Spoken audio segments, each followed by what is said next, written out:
Oke, Mas Dodi, aku boleh nanya. Mas Dodi kan? Betul. Panggilannya Dodi juga. Betul ya, Dodi aja lah. Dodi. Selama ini kerjaan lu ngapain sih, Bang? Saat ini kerjaan gue untuk memastikan lah para investor di dalam iPod Fund ini, di mana gue saat ini mengelola iPod Fund, salah satu subbrandnya dari Indo Premier Sekuritas yang fokus penjualan reksadana, ETF sama Power Fund Series gitu, untuk memastikan mereka itu understand terkait investment yang dilakukan di kita, dan juga pastinya duit dia ditaruh di tempat-tempat yang memang safe untuk mereka. Tapi jabatan lu sendiri di iPod Fund tuh sebagai head of iPod Fund. Jadi gue, ya betul. Jadi gue kadang ngomongin marketing, kadang ngomongin produk, kadang research terkait customer behavior, ya apapun lah. Yang penting bisa memastikan orang-orang nyaman lah di aplikasi gue. Berarti safe, gue bilang lu orang finance lah ya. Orang yang ada di industri finance dan mencari makan di industri finance. Mencari makan di industri finance, betul. Oke, karena ini menarik ya, mengingat yang baru update 50 bits, 50 BPS, 50 saham, The Fed baru motong gitu, dan sekarang itu dolar terakhir gue cek itu 15.096 apa kalau nggak salah, jadi kan turun cukup oke ya? Jauh banget, jauh. Nah, buat lu sebagai orang finance yang memang ada di industri itu ya, lu ngelihat fenomena ini seperti apa dan peluang yang bisa kita grab apa? Apalagi terlebih lu memang bidang lu kan di reksadana nih, Bang. Betul. Bisa jelaskan nggak kira-kira? Proyeksi makronya tuh kayak gimana gitu kan? Oke. Kalau ngomongin tentang fenomena yang baru terjadi ini kan udah cukup lama, memang ditunggu-tunggu ya oleh investor di Indonesia gitu kan. Gue melihat ini efeknya luas kemana-mana gitu. Yang pasti adalah lu harus bisa menangkap dari, kalau lu menangkap bener-bener full take advantages di sini itu agak sulit gitu. Kalau misalnya gue mau kayak investasi di satu tempat doang gitu untuk nge-cater ini gue agak sulit. Tapi yang gue bisa bilang adalah dengan adanya fenomena ini, dua industri yang harus lo pikirin untuk kayak gimana caranya gue bisa berkecimpung di industri tersebut. Gue harus chip in di industri tersebut adalah, pertama itu finance, yang kedua itu adalah terkait dengan properti, dengan adanya penurunan suku bunga dari The Fed dan juga dari Bank Indonesia kemarin. Jadi dua sektor ini gimana caranya, kalau orang pinter mungkin gue tahu oke, propertinya gue even spesifik gue masuk yang ini gitu. Tapi kan itu orang-orang yang udah jago banget menganalisa dan informannya udah banyak ya. Tapi kalau gue bilang lo capture di sini deh, di sektor properti dan finance, ya lo bisa diversifikasi kedua dari sektor ini. Nah, lo kan di industri reksadana nih. Dampak dari keadaan market sekarang ke reksadana itu kira-kira gimana sih, Bang? Dampaknya saat ini oke. Karena kan kita ngelihat penurunan suku bunga ini, kita ngelihat dari reksadana obligasi pasti sekarang harusnya makin menguat gitu. Karena kemarin baru 2 hari yang lalu kan ada ininya, obligasi bisa menguat, yang udah ada nih, obligasi yang udah ada menguat. Dan juga kalau kita lihat dari sektor saham sendiri, kita kan all time high terus nih. Ya kan? Terus ya? Ya, all time high terus dalam waktu ya cukup lama lah kita lihat gitu. Nah ini membuat kayak oke, sektor real bakal mulai bergerak, dan juga saham-saham ini nih kita melihatnya bahwa peluang untuk kayak all time high laginya tuh masih banyak gitu. Nah itu yang membuat kayak makanya dari penurunan suku bunga ini yang dilakukan oleh Bank Amerika dan Bank Indonesia kemarin di hari yang sama gitu, itu membuat kayak angin segar lah untuk investor, untuk kayak ya udahlah berbondong-bondong lu benar-benar investasi pasar modal gitu. Karena logiknya kan kayak gini, ketika The Fed ngekat suku bunga ya, berarti kan untuk berinvestasi mereka di US itu, wah ini nggak cuan lagi nih. Nah, salah satu analisis yang pernah kita susun juga tuh, salah satu alasan kenapa Bitcoin, kripto dan segala macam yang sempat di winter lama sekitar 2 tahun 3 tahun 2017 terus tiba-tiba naik waktu Covid kan karena itu juga suku bunga, karena quantitative easing terus-terusan, terus orang nyari, akhirnya ada capital out kan. Betul. Capital out, orang nyari instrumen yang mana bisa returnnya lebih gede gitu loh. Karena masuk ke instrumen investasi di US tentu nggak terlalu menggiurkan buat mereka, terus ada Bitcoin terus naik. Nah sekarang di-cut lagi nih, dan lumayan gitu cutnya. Dulu ada fenomena startup spring lah, tiba-tiba orang ngasih kapital di mana-mana. Nah, di Indonesia termasuk salah satu, dan ketika tapering dilakukan kan, oke, udah nih balik lagi tuh ada capital outflow-nya balik lagi ke negeri itu. Nah, bisa nggak kira-kira kurang lebih Bang melihat fenomena sekarang The Fed ngangkat suku bunga, mungkin ada kaitannya dengan politik Amerika juga kan, mau election, jadi ya kebijakan itu kan diatur-atur gitu. Bisa nggak ini jadi short trap buat orang-orang ketika mereka mau invest, malah ternyata dalam waktu yang singkat mereka boncos dan harus cut loss gitu misalnya, apapun instrumennya ya. Kita bicara general dulu gitu. Menurut lu kayak gimana? Ini pandangan gue pribadi ya. Iya. Ini menurut gue probability-nya kecil untuk kayak misalkan lo bisa kena short trap di sini gitu. Karena kenapa? Reaksi pasar cukup oke dan positif gitu. Terus kan kita nggak ngomong dari pasar modal juga, yang tadi lu udah mention juga bahwa dari segi dolar juga kan udah saat ini rupiah udah sangat menguat kan gitu. Dan ditambah lagi kalau gua ngeliat ini sedikit teknikal, investor asing tuh udah masuknya tuh udah lumayan.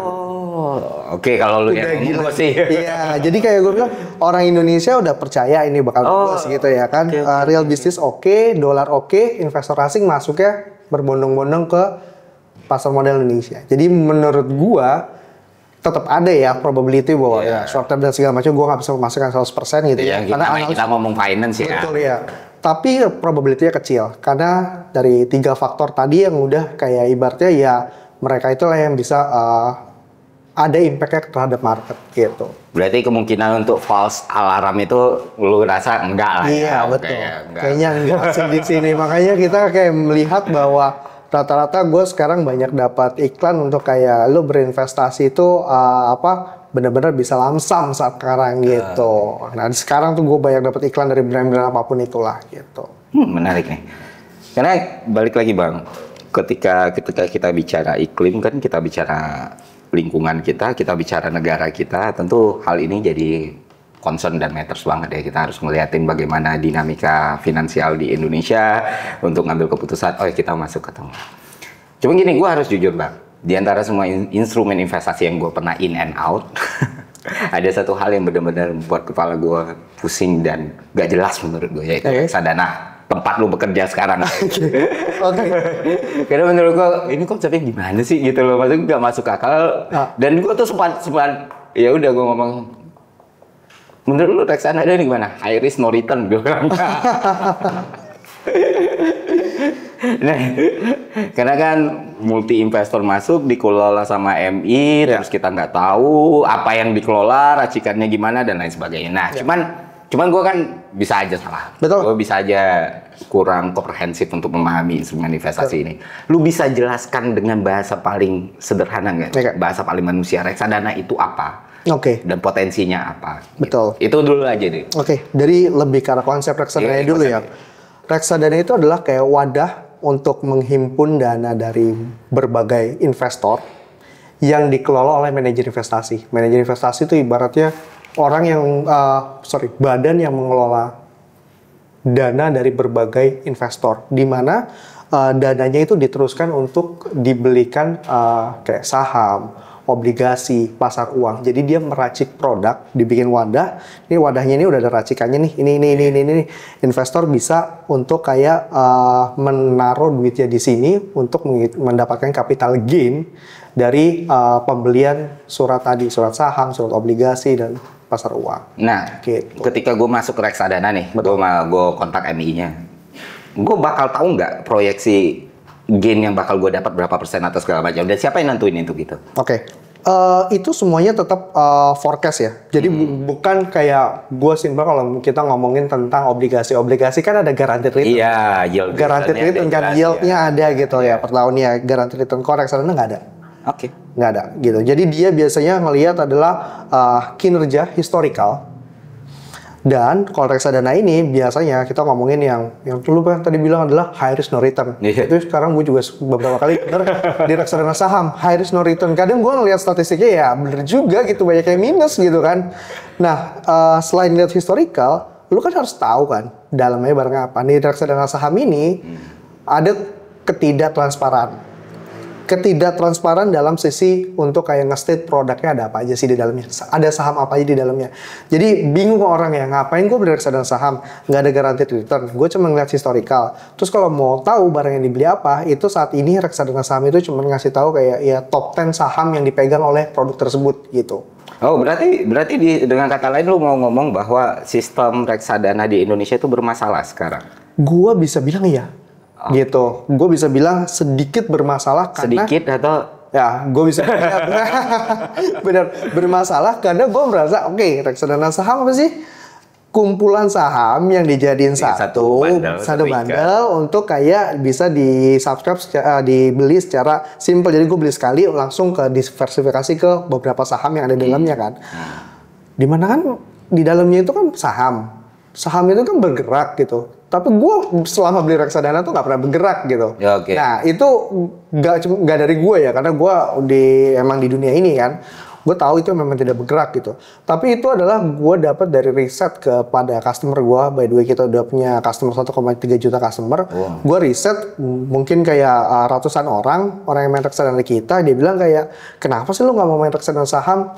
Lu nggak reksadana saham kan nggak transparan gitu, ngapain? Terus reksadana saham nggak kelihatan kayak volatility-nya ada gitu dulu. Jam saham lagi di jam saham, tapi harganya nggak bergerak gitu. Gue harus nunggu akhir hari. Kalau gue nggak bisa manfaatin momentum dan segala macam. Dan itu terjadi bertahun-tahun di iklim investasi Indonesia, di dunia finance ini. Di dunia finance ya. Reksadana itu lahir itu di Indonesia 95-96 lah. Dan itu nggak berubah nggak berubah sampai sekarang. Beda sama saham kan banyak buat inovasinya. Iya, banyak banget. Reksadana nggak ada inovasinya. Tapi yang masih masuk ke reksadana di Indonesia masih banyak. Masih banyak atau enggak, kita bisa bilang ini itu adalah instrumen yang digandrungi oleh investor Indonesia. Kenapa? Dengan semua problematikanya ya? Dengan semua problematika. Maksudnya lu nggak tahu apa yang dibeli, lu nggak tahu racikannya, lu juga nggak dijamin capital gain-nya. Kenapa? Nggak ada yang jamin, iya. betul. Kenapa? Nah, itu dia yang membuat, yang bisa dibilang kita juga aneh. Reksadana itu total investor 13 juta, saham tuh cuma 4 jutaan sekian, sisanya itu reksadana. Dan mereka itu rata-rata bermainnya itu, reksadana itu adalah reksadana yang nyaman. Yang nyaman itu adalah reksadana pasar uang, pendapatan tetap gitu. Yang capital gain-nya ya per tahun paling 4%, 6% gitu. Tapi kan itu ya sangat tidak kurang lah untuk kita ngelihat. 6% yang mending deposito paling nggak. Iya betul ya. Iya betul. Kurang lebih, atau lu beli obligasi lu beli ori, return-nya lebih jelas. Nah makanya kenapa orang nggak mau masuk ke pendapatan tetap. Ke reksadana saham gitu. Kenapa nggak mau? Karena ya tadi banyak kekurangan, tapi itu tuh banyak yang nggak ada kekurangan bang. Karena kenapa? Dari dulu adanya begitu. Ibaratnya kayak oke, dari dulu emang gue beli reksadana emang ditutup-tutupi, ya udah.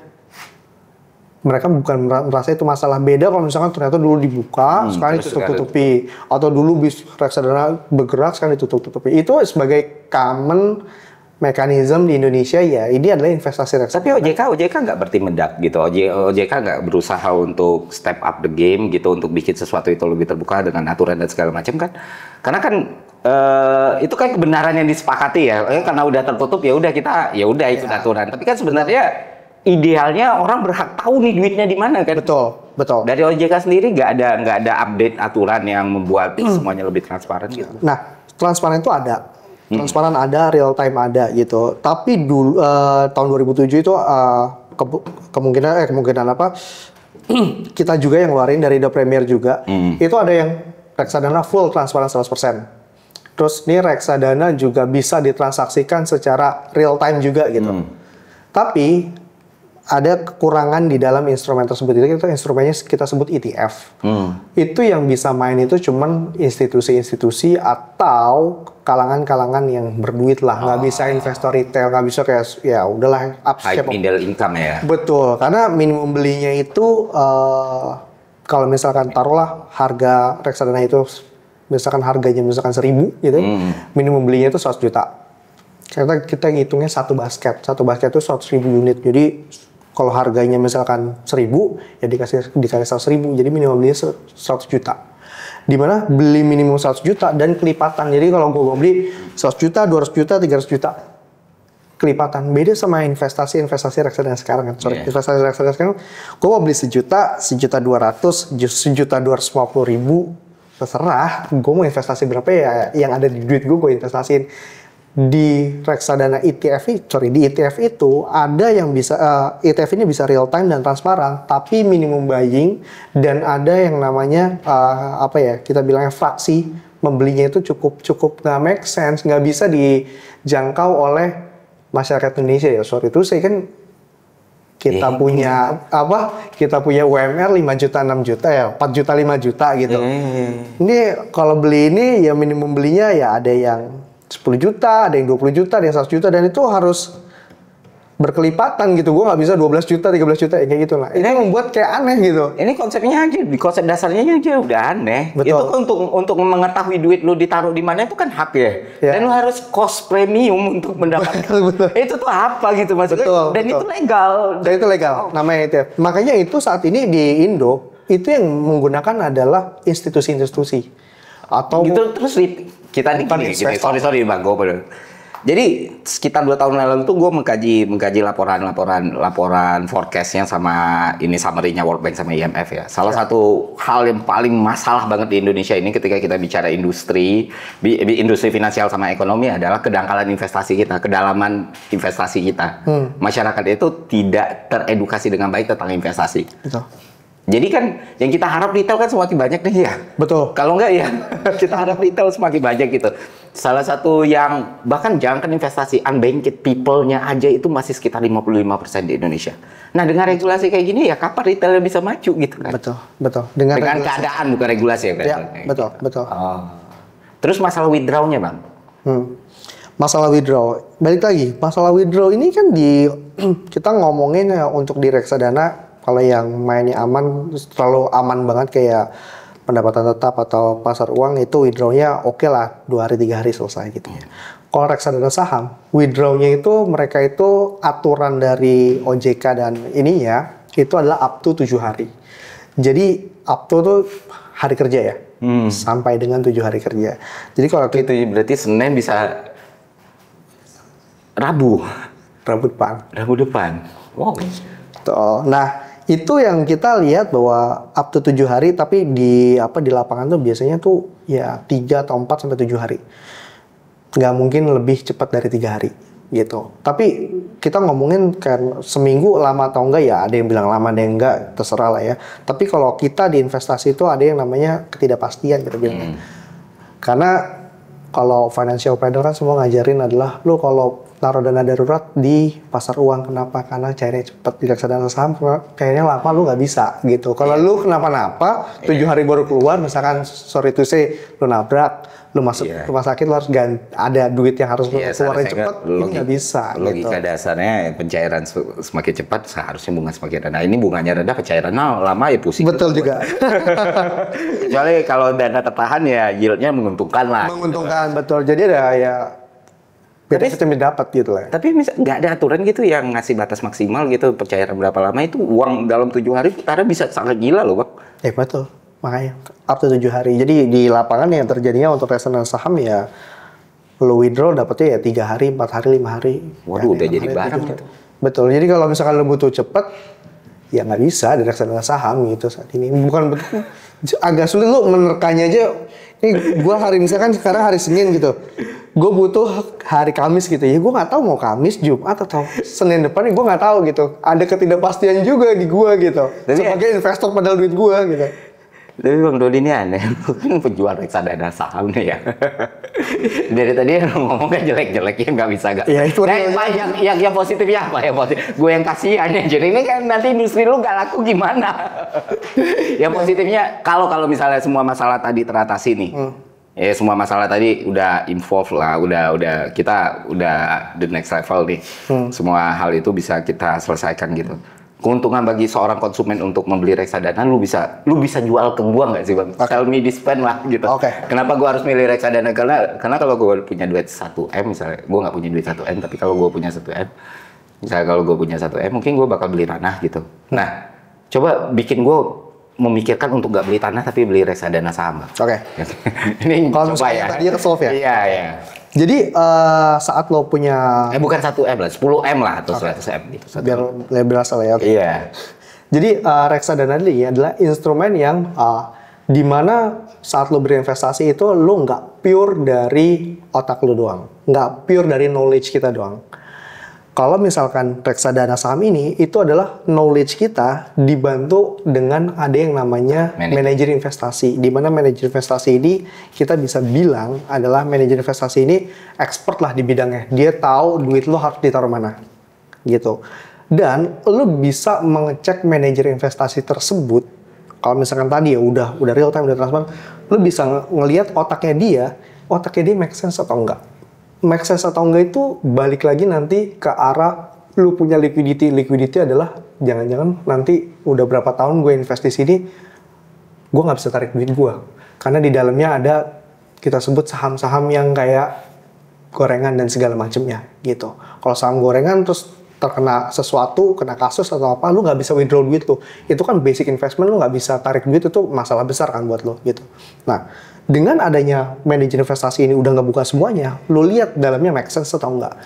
Dalamnya make sense atau enggak, itu kalau udah kebuka, tinggal lu pelajari dari saham-sahamnya. Lu pelajari saham-sahamnya, ya ibaratnya ini barangnya apa sih yang dijual, perusahaannya apa. Jadi kayak nggak cuman lu spend waktu untuk kayak milih satu-satu, stock picking ya satu-satu, tapi ini dibantu oleh manajer investasi untuk kayak pilihin nih saham-saham yang secara forecast oke performance-nya. Jadi lu dibantu oleh manajer investasi milihin saham. Jadi gitu. Jadi kelebihannya itu karena gue-nya nggak harus mikir berat daripada gue chip in langsung ke saham. Betul. Kalau lu langsung chip in ke satu saham, itu volatilitasnya tinggi. Iya, gue responsible sama itu. Iya, kalau misalkan lu taruh lu minus 10-15%, emosi lu kena gitu. Tapi kalau misalkan itu kan dibagi-bagi tuh ya ke beberapa saham. Nah itu membuat kayak volatilitasnya jauh lebih oke, dan returnnya menurut gua saat ini sih banyak reksadana saham yang kurang oke ya, tapi lu harus tahu. Bang, lu tuh jualan, Bang, jangan bilang nggak oke mulu. Tapi saat ini memang reksadana saham tuh banyak yang nggak untung gitu. Kita lihat masa reksadana saham sama ISG kalah gitu loh. Maksud gue ngapain gitu lu punya produk reksadana saham yang kalah sama ISG itu? Yang dipegang sama MI. Yang dipegang sama MI gitu, gue juga aneh gitu loh. Nah sementara, ya oke, kita tahu problemnya dan kita tahu bentuk idealnya itu bagus kayak gimana. Ya. Lu di iPort Fund ini terobosan apa ya lu tawarin sebenarnya yang bikin gua kayaknya lucu nih kalau gua pakai ini. Nah, dibanding reksadana saham, dibanding sekuritas lain atau dibanding penjual yang lain. Penjualan yang lain, ya. Jadi karena reksadana saham ini dari tahun 95 udah nggak ada inovasi dan segala macamnya, kita tuh riset ngapain sih nih reksadana nggak ada inovasi dan segala macamnya, dan dana kelolaan di Indonesia juga segitu-segitu aja gitu 2 tahun 3 tahun terakhir gitu, nggak naik-naik gitu.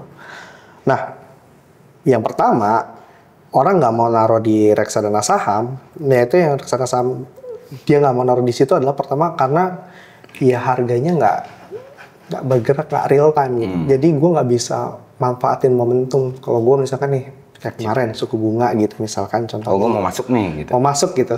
Gue dapat harganya ya harga saat akhir hari nantinya. Misalkan ternyata itu terjadi misalkan siang ya jam 10 gitu. Gue nggak bisa untuk dapetin momentum itu.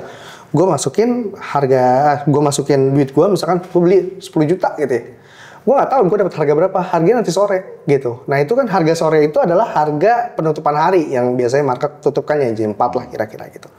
Kalau di produk gue yang ini, Power Fund Series yang baru gue launching, gue bisa execute untuk harga yang gue lihat di aplikasi. Jadi gue masukin amount yang gue bayar, gue tahu harganya saat itu juga dan langsung masuk portfolio gue.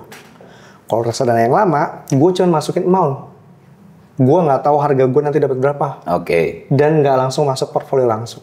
Gitu. Itu yang pertama, yang terobosan yang gue bawa ini. Yang kedua, tapi itu nggak nyalahin aturan ya? Nggak nyalahin aturan. Tapi kenapa yang lain nggak lakuin? Gue nggak tahu, mungkin belum kepikiran aja. Belum kepikiran aja. Ini one of innovation yang kita lakukan di tahun ini yang cukup kita kayak ya pengen kasih tahu lah ke semua orang, lu nggak usah. Kalau lu buat kayak gitu nggak banyak yang nge-cut, Bang, maksudnya yang coba. harusnya nggak, ini untuk kebaikan investor kayak gitu. Gue di industri finansial kan udah cukup lama ya. Dan gue selalu bilang segelap-gelapnya industri itu industri finansial gitu. Dengan terobosan kayak gini bukannya Enggak sih, kita ngelihat bahwa aturan gak ada yang kita langgar. Iya oke. Oh iya secara formal iya gitu. Tapi terus untuk retail kompetitor harusnya mereka, gue sih sampai saat ini belum ngelihat ada yang kayak bilang bahwa, weh ini nggak bener nih produk ya, walaupun dia nggak bisa ngatain gue jelek apa ya gitu. Gue real time ya, namanya saat real time gitu ya. Nggak ada sesuatu yang kayak ngejelek-jelekin gue ataupun iPod Fan karena gue di sini sebagai wajahnya iPod Fan saat ini ya gitu. Belum ada sih. Dan ya gue juga nggak fokus ke situ lah, kalau misalnya dia mau ngomong apa biarin aja gitu. Nah yang terus sorry. Nah yang pertama itu ngomongin tadi yang real time itu, jadi gue bisa kasih real time. Yang kedua, kalau lo tahu reksadana saham di Indonesia tuh sekarang tuh nggak transparan. Ya. Itu masalah besar lah, hampir semua investor tuh tahu. Gue kalau misalnya waktu terakhir gue gali insight dari existing customer gue, dia bilang, saya nggak bakal naruh duit lebih dari 100 juta di reksadana saham. Walaupun saya duit banyak. Kenapa? Gitu. Kenapa gitu? Duit lu banyak gitu. Waktu itu kita tahu lah duitnya banyak banget gitu. Terus dia bilang kayak, karena di reksadana saham, kita itu nggak bisa lihat 100% produknya tuh apa aja. Iya, gitu. Iya. Jadi kayak, di reksadana saham nih, dalamnya nih misalkan, gua nggak tahu ada misalkan 20 saham gitu ya. 20 saham itu, yang ditampilin cuma 10 yang dikasih tahu ke investor gitu. 10-nya gue nggak tahu gitu. Itu kan batas bawah yang dikasih OJK ya? Betul. Iya. Betul. Dan semuanya batas bawah aja. Dan semuanya menampilkan semua aja gitu. Menampilkan ya top 10 underlying aja gitu. Top 10 underlying. Biasanya itu cuma nge-cover ya 40-60% lah. Dari total portonya gitu. Dia bilang ya reksadana saham bagus, tapi gue nggak tahu nih realnya bagusnya tuh karena apa. Karena gue nggak bisa lihat realnya gitu. Gue cuma ngeliat returnnya kan emang dibuka. Tapi dalamnya gue nggak dibuka ya sulit gitu. Nah makanya ini jadi salah satu basic investasi lah. Lu harus tahu apa yang lu beli kan. Iya. Basic investasi banget. Makanya di yang produk Power Fund Series yang baru iPod Fund luncurin ini kita buka 100%. Game changer ya. Game changer kita buka 100%. Kalau lagi jam market harganya bergerak-gerak semuanya. Kalau harga reksadanya bergerak jelas. Ini yang misalkan ada saham 20, ya 20 komponen dalamnya komponennya bergerak semua. Jadi lu tahu, ini reksadana saham returnnya misalkan sehari 3%. Lu tahu 3% ini yang bener-bener ngegerakin 3% ini yang mana? Gitu. Karena kalau di reksadana saham yang lama, dia naik 3% gitu. Ini yang bikin 3% yang mana ya? Cuma 10, yang ini nggak kelihatan gitu. Dan yang nggak kelihatan ini, ya sorry to say, kita bisa bilang kayak saham kan, semua orang tahu ada saham gorengan. Dan ada orang yang nggak nyaman dengan saham itu. Kalau misalnya saham itu kesuspend dan segala macam, itu kan bisa bahaya. Iya. Kalau industrinya kayak gini terus ya, Amerika tuh hancur gara-gara kayak gini-ginian. Tapi bentuknya tuh obligasi kan. Betul. Jadi subprime mortgage masuk. Yang satu ya bener nih, 9-nya jang masuk satu terus dikasih AAA kan kayak gitu-gitu kan. Nah di reksadana waktu pertama kali belajar reksadana dulu waktu kuliah, nggak make sense gitu. Saya terus coba untuk chip in gitu. Padahal dari awal tuh udah diajarin jangan pernah bermain dengan permainan yang kamu tidak mengerti. Ya, ini kita bahkan nggak tahu timnya apa gitu. Bukan tidak mengerti, lu tidak tahu. Iya bahkan tidak tahu, jangan. Dan dikasih tahu. Dan biasanya itu kan yang bermain dan berarti orang-orang selama ini chip ini itu historical performa si MI-nya doang deh. Ya, historical performance MI dan historical performance produknya aja yang dia lihat bisa 100%. Kalau dari dalamannya, kita bilang underlying-nya, ngacu ke saham apa aja, ya itu cuma dikasih tahu ya. Berarti gue cuma invest ke Mourinho doang. Gue nggak tahu tim yang dia pakai. Kalau dia lagi di Mourinho Porto sama Mourinho Madrid beda dong, nggak Mourinho Roma. Beda dalamnya kan. Benar. Tapi kita nggak boleh tahu nih dia lagi ngelatih tim apa. Lu taunya kiper sama pemain belakang apa pemain tengah aja. Pemain depannya nggak tahu gitu. Nggak tahu. Tiba-tiba, Lukaku depannya waktu itu kan kita nggak. Betul. Dan itu 23 tahun kayak gitu. Nah Bang, pengetahuan kan lu kan lebih luas nih soal reksadana. Di luar negeri juga kayak gitu. Di luar negeri reksadana sama. Nggak transparan juga? Nggak transparan juga. Makanya di luar negeri kan yang gede itu adalah ETF di sana. Yang tadi gue bilang, tapi di Indonesia yang terbuka itu, tapi minimum belinya gede. Ya di luar negeri ya, mungkin dia duitnya udah banyak kali ya. Berarti potensial fraudnya tinggi dong? Potensial fraud dari segi apa nih?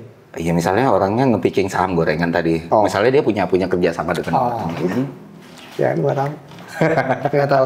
Karena ditutup-tutupi, ibaratnya kalau ditutup-tutupi ya, kalau nggak jelek kan nggak usah ditutup-tutupi ya. Gitu. Iya. Oke. Jadi transparan, real time, transparan, Real time. terus Nah, yang ketiga itu masalah redemption. Ya, investasi lo harus redeem lah, harus lo nikmatin hasilnya, realize gain lah.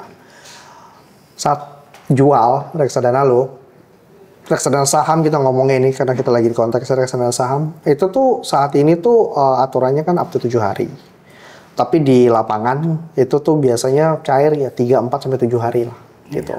Dan itu tuh ada yang namanya kita bilangnya ketidakpastian. Di mana lo saat investasi orang banyak yang ngajarin bahwa yang tadi gue bilang kalau ngajarin dana darurat taruhnya di pasar uang. Di sini nggak bisa karena kenapa? Emang tidak ada kepastian lo cari kapan. Kalau lo buru-buru udah punya butuh duit nggak bisa lo taruh di sini. Itu memang tidak ada ketidakpastian 3 sampai 7 hari aktualnya.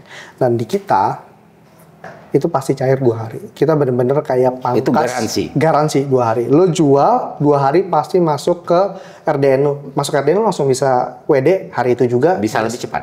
Bisa lebih cepat 2 hari itu. Lebih cepat dari 2 hari. Iya. Lebih cepat dari hari. Kalau di kita, lo jual hari itu dan mau lo tarik bisa. Tapi kena bunga karena kan setelnya 2 hari. Oke. 2 hari T plus 2. Yang lain kan 3 hari sampai 7 hari. Kita 2 hari.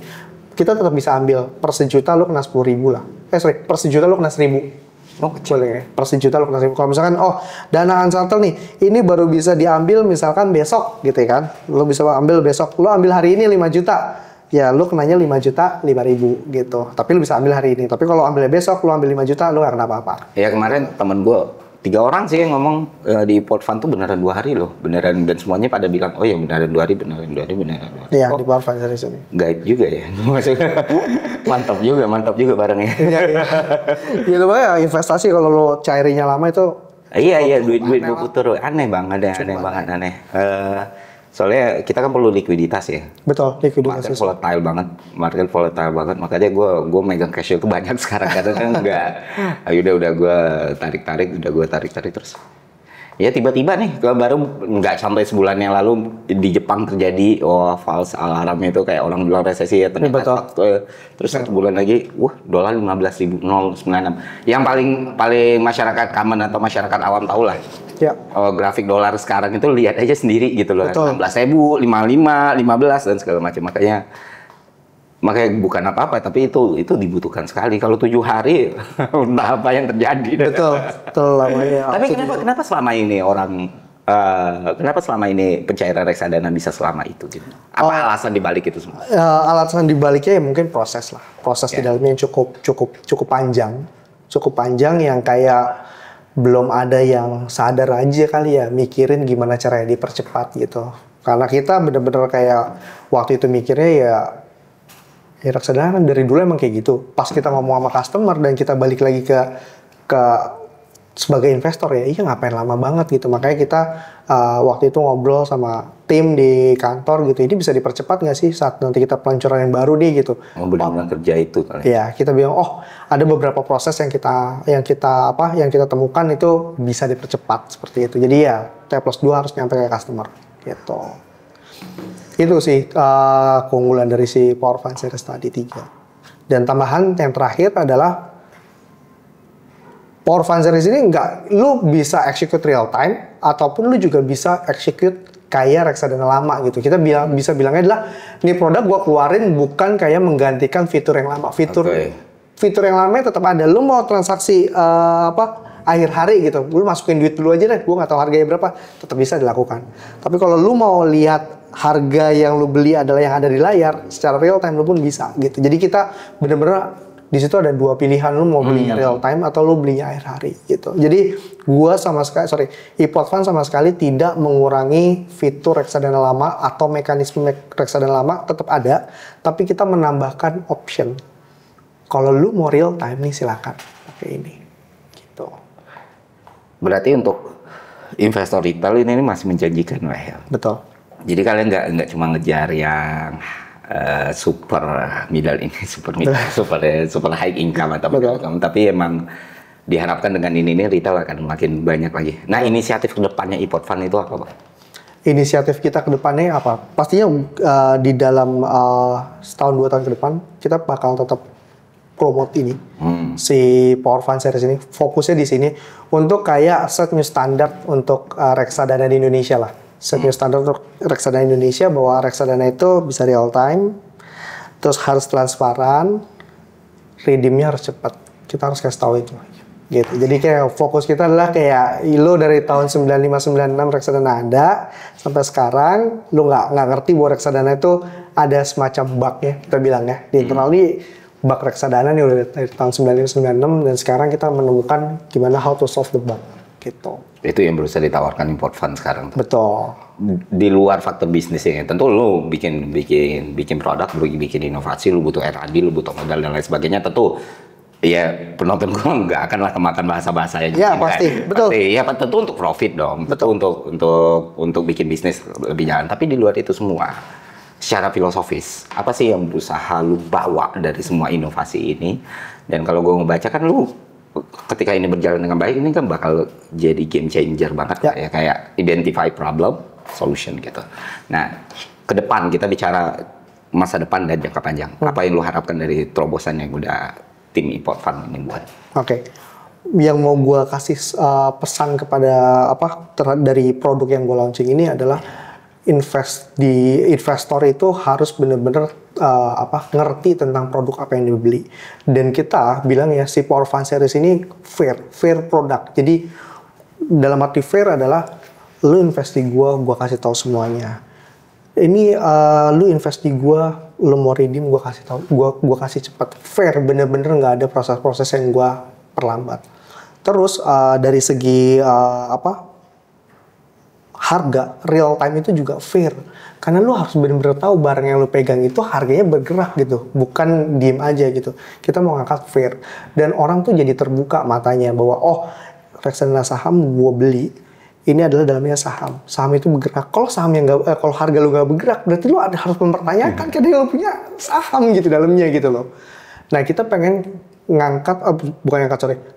ngasih tahu ke retail investor bahwa di dalam investasi lu benar-benar harus kritis. Dan kita sebagai penyedia platform, kita itu mau ngangkatnya fair terhadap investor. Message yang mau gua kasih tahu ke investor adalah fair. Kalau lu beli di gue fair orangnya. Gue kasih tahu semuanya, gue kasih yang terbaik buat lu. Walaupun standar di Indonesia masih kurang, tapi gue tetap kasih ke lu adalah yang terbaik. Karena gue tahu dalamannya seperti apa, gitu. Oke, berarti ya gue bersyukur ada terobosan macam ini ya. Karena gue menyoroti sistem reksadana yang bermasalah juga di Indonesia. Dan semoga bang, semua inovasinya, semua produknya, semua hal yang udah dilakukan sama import fund ini bisa berdampak lebih positif buat seluruh masyarakat Indonesia. Thank you. Oke. Sampai jumpa di Devil Advocate selanjutnya. See you.